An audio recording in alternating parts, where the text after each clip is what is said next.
Hi guys, Richard here from Sleepo Coffee, and we're going to get into a tamping video. Today's video is basically on how to dose, distribute and tamp your coffee, and we're going to look at like certain things that make a big difference when we're doing it.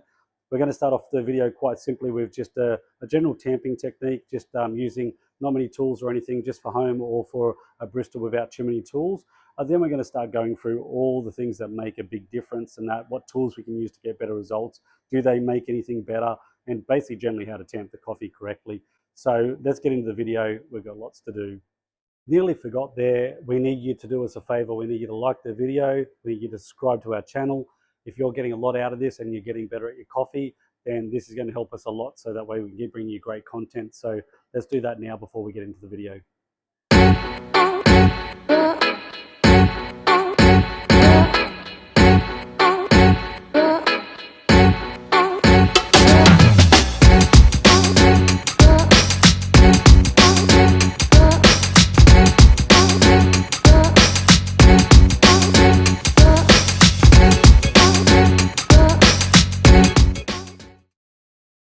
Okay guys, so what we're going to talk about first is the goal. What is the goal of when we're tamping our coffee and what we're trying to do?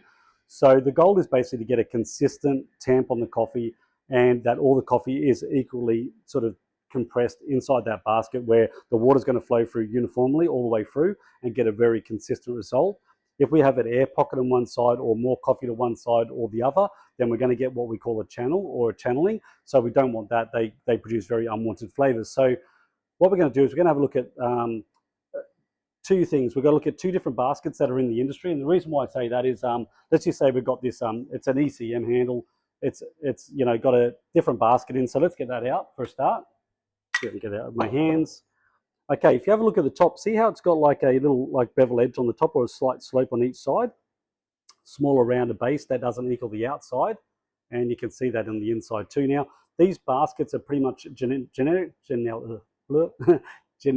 in most common espresso machines. I think Rocket, ECM, Expo Bar, Becerra, they're pretty common in the home market. We used to have them in a lot of the commercial machines, but nowadays we're sort of swapping them out for what we call a scientific basket. So a scientific basket would be what we use here in Sleepo Coffee. So it's actually an ISM basket, which means it can, well, it's an 18 gram ISM, but you can put like 18, 20, 21, 22 grams, that sort of thing. But the shape is different. So see how it's square and the holes go all the way to the edge. They're machine precision so that they're the same distance apart, same size hole, no sort of inconsistencies at all. So this just produces like a much better, sweeter, thicker sort of coffee. So this is the sort of basket that we're going to be using most of the time in our videos. But I just thought I'd better show you that if we do use or teach you how to tamp, that we can teach you how to use that a little bit better too. So in the old days, what we'd do is we'd basically just get the coffee out. So let's just say we're getting it from here. Just going to put that on a double shot. I just turned it back on, obviously. So as you can see, the coffee is sitting quite high in the basket. Now, if we're to just tamp that straight down, we've got a spot sitting over this side, which is actually like a hole. That's what we call the channel if we were just to push that down. So there's a couple of ways of getting this down. We can basically just use our tamping mat. We can just tap it down, and we sort of just want to move it across and tap it down. Now, even if it still has like a slight sort of curve in it, that will combat those two edges that are like that. So we could pretty much just make sure we tap it nice and low, then sort of just etch it around, you know what I mean? And we've sort of like got a little bit in the center. It shouldn't matter too much with the tamping. So if we got our tamping on top of it like this, that sort of thing. Okay, this is too much for this basket, so we're not going to worry about that too much. So you can sort of get away with having that little bit of a mound and that sort of collapse part. But when you're talking about the actual, the baskets we use in our shop, you just can't get away with those. You just cannot leave them with any sort of mounds or to the edges. So with our baskets, what we're doing, so I'm just going to get like another lot.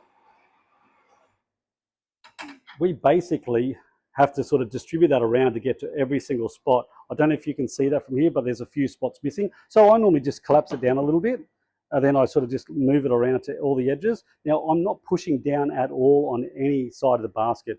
I'm actually just moving it side to side, and it's what we used to call in the old school days, you've been around a while, of coffee, north, east, south, west.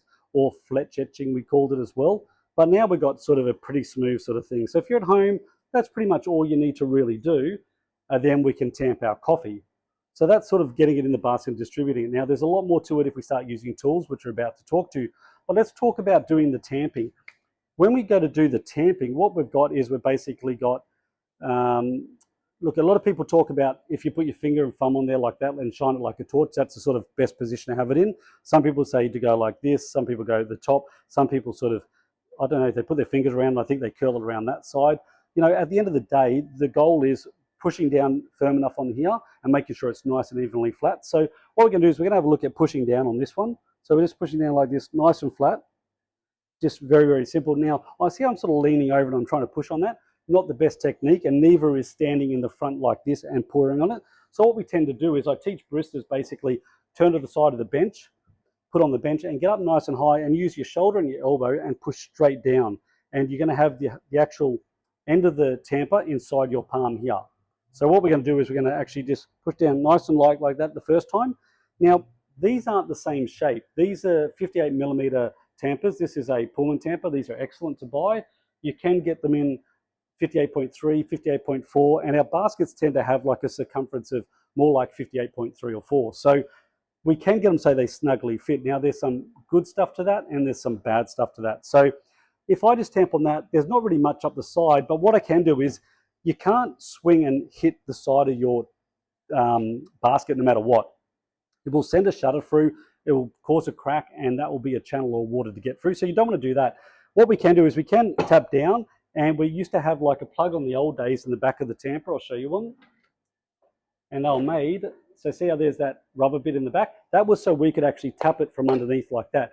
Because when we tap from underneath, it just shuffles down the coffee, but it doesn't send the shutter. So we could do it on the bench, or we could do it under here like that. So that's what the back of that's for. Nowadays, we don't really need to do it because we're using a lot of automated tampers, which we're going to go to next. And what do we do with the automated tamper? But just one slight tap under there, but that will loosen it. So you still got to now finish it with another tamp. So this time what we do is we push down nice and firm. Now everyone talks about how much pressure to use. So I like to think of like if you're really angry with your, you know, your partner, brother or sister, someone that's just annoying you and you're like, go away, get lost. You want to give them a good shove. It's like that. Just a nice firm push will do. Okay. So some of the other things that we've got to think about, if you have a look, this actual handle goes down on a slope. So it would be stupid to actually make that flat to the bench, because when we push flat here, we'd end up with this being not flat in the basket. It would actually be on an angle. So that's made so that we can sit here like that on the edge of the bench and really get up and over the top of it to do it nice and flat. Now, in saying why I'm probably right with that is if you look at a Llama Zocco handle, the way it's formulated is they put a flat part on the bottom. Why?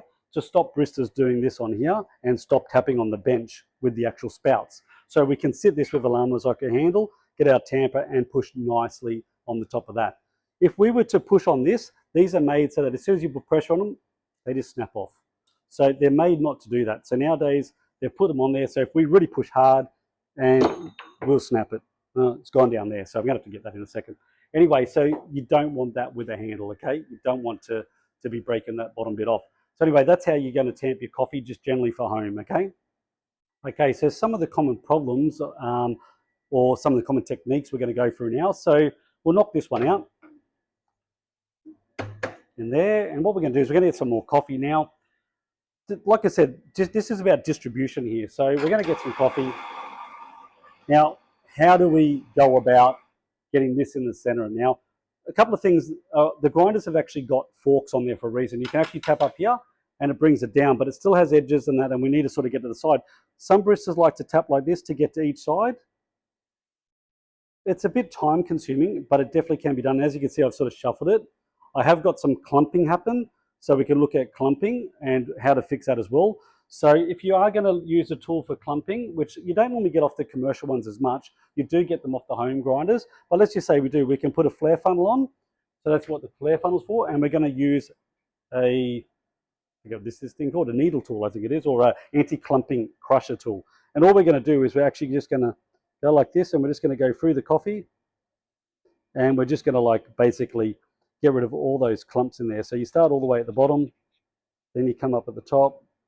Obviously the funnel's on there so that way it doesn't get lost. And I'm just going to collapse it again, and we're just going to Just finish that up. And you can see it's quite flat and even now. So that's sort of one way of getting rid of your clumps in the basket. So, and it's pretty even. Okay, so tapping, you can move your fingers across like this to each side. You can use something flat like a business card. I tend to show people so they don't actually push down. That's sort of how you're going to distribute it around. There's another problem with how to get this even too. So the next problem is if we're going to use a dosing cup. So let's just say we've got a dosing cup. We use them a lot now, so we have them sitting on the grinder. So let's just pretend we've got like a pair of scales on there. And it's weighed my 21 grams. So I've got it there. Now I put this on top and then I flip it across like this. And then I pull off. Now I'm not going to do anything. I'm just going to pull it off. Can you see where the problem is with flipping? So a lot of people find this, the best way of doing it because you can leave them on scales up here. But that's the reality. If you weren't to do anything. So let me do it again and I'll show you a way of getting this more even.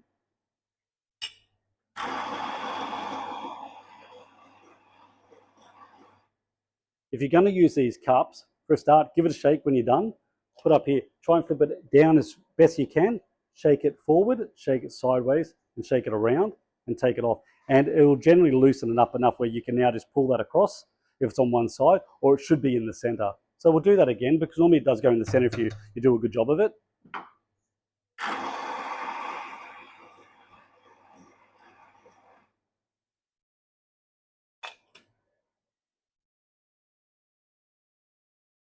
Nope, still no good.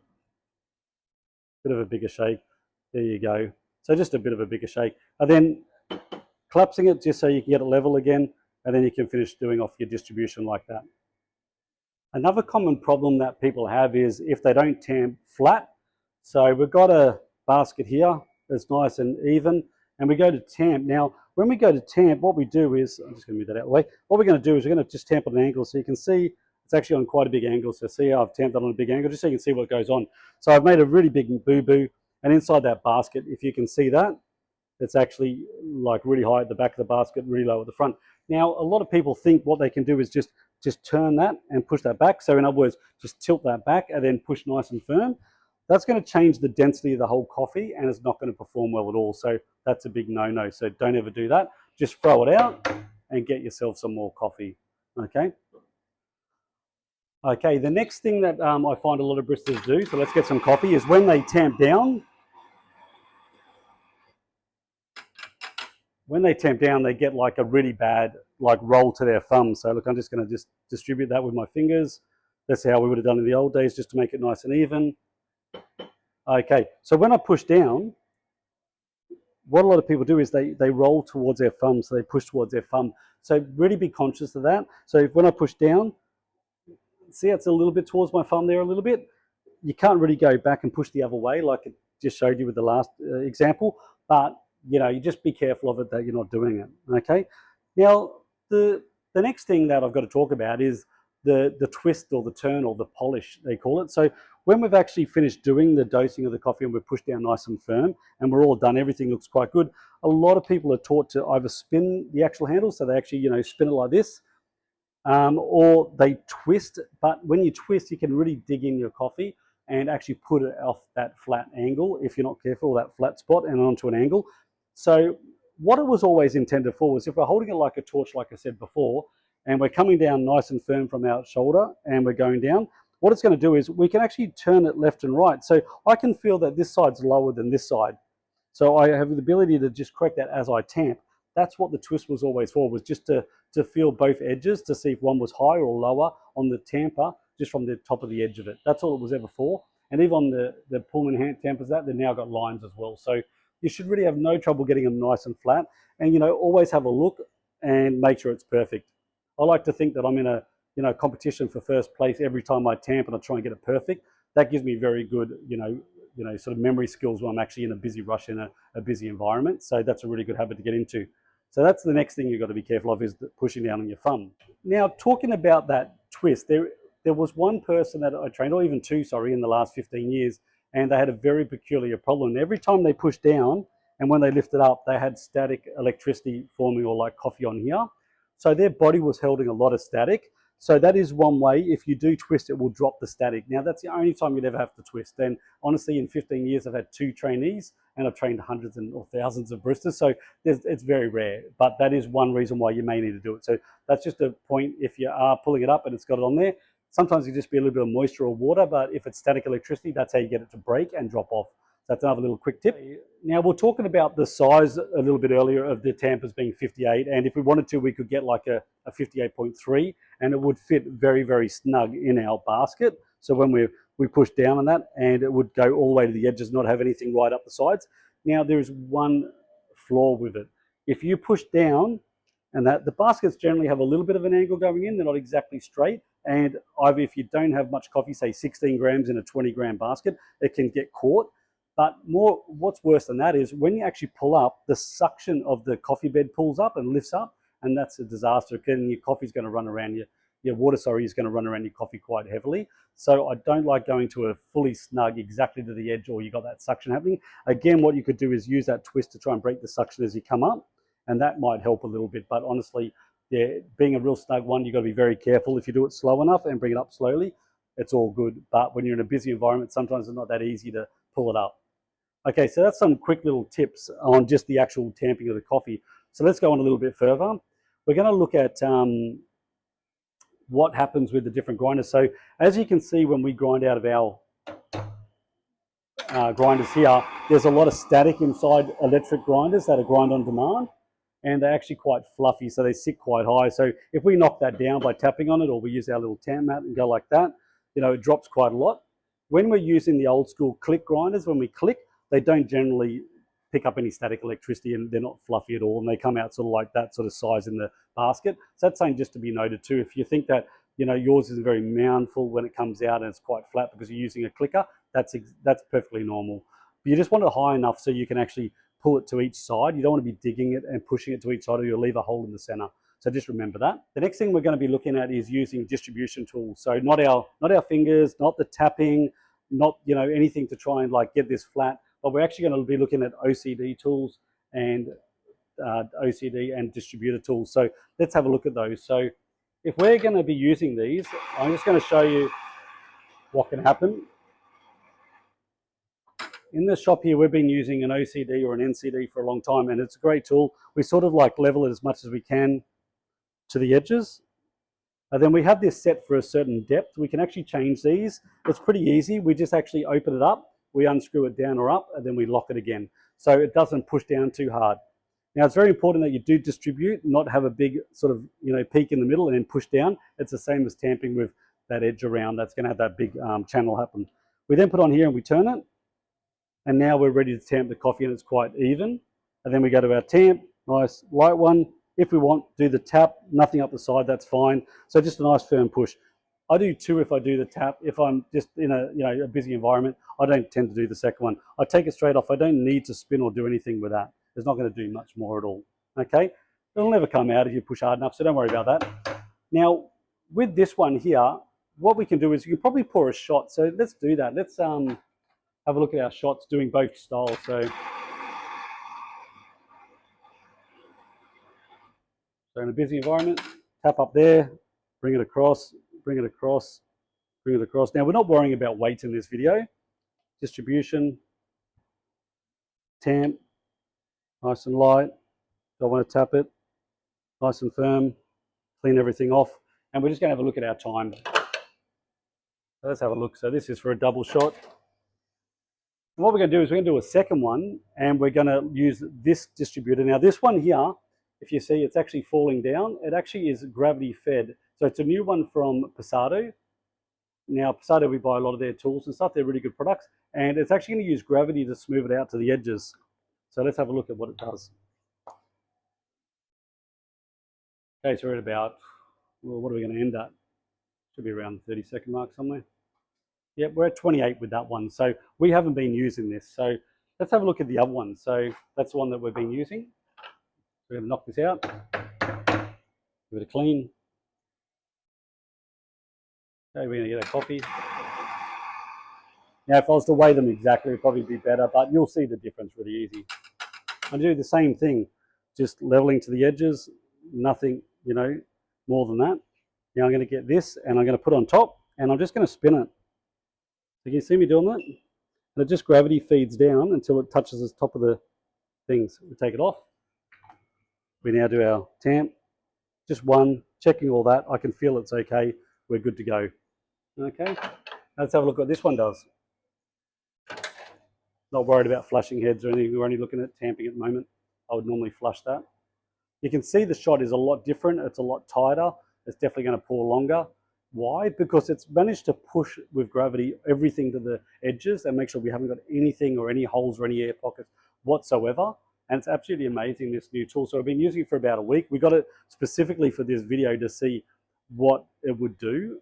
And we're just shocked by just how good it is. So already at 32, 33 seconds. 37. So the difference between those two coffees was 28 to 37 seconds using those two different distributors. Now, the only real way that we can tell which one's better and which one's not is basically by trying them. Now, 37 is definitely way too long. Like we like around 32. So we've really got to have a look at like what would be best by changing it either way with what we're using. But you can see that using a distributor tool can definitely change things a lot. And then if I do a hand sample, let's just do a hand one as well. Let's just do a hand distribute and we'll do a third one. Let's see what that does. Like I said, give or take, this could give me 0.4 of a gram difference or something like that. So I'm allowing for that. So a little tap on there, bring it across. Like I said, I like tapping it just gently so it's flat to the top so I can get it as even as I can. So let's see what my hand skills are like. Nice and light. Yeah, you see how it's sitting up there? So that's when I do the tap on there. And then nice and firm. Oops, nice and firm. Now let's have a look at this. So on and tap again. Okay, let's have a look what we get with this one.